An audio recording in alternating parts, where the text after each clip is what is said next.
The present-day National Basketball Association is 70 years old, although the roots of the league go back to 1946 as the Basketball Association of America, and even earlier, with 5 of today's teams tracing their origins to the National Basketball League, a group that began life as a corporate-backed league in 1935 as the Midwest Basketball Conference.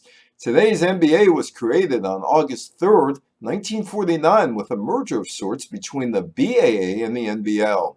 The BAA took in 6 NBL teams and renamed the entity. The NBA of today has only one thing in common with the NBA of 1949, its name.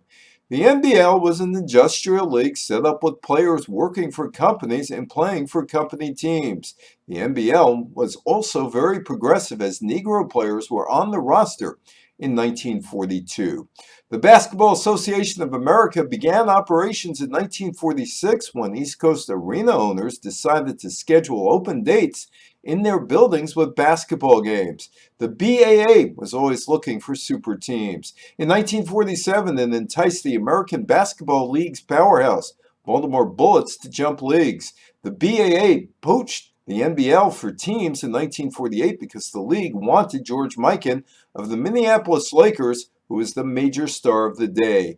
The BAA also took Rochester, a loaded team, and Fort Wayne, whose owner, Fred Zollner, had a lot of money.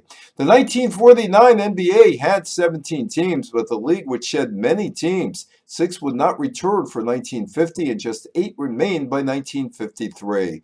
One unusual aspect of the early days of the NBA was a color barrier during the first 4 years of the BAA-NBA existence. The league did have a Japanese-American player. It was not until 1950 that the owners decided to employ Negro players. Today's NBA is a global enterprise. The 1949 NBA struggled to exist. I'm Evan Weiner for the Politics of Sports Business.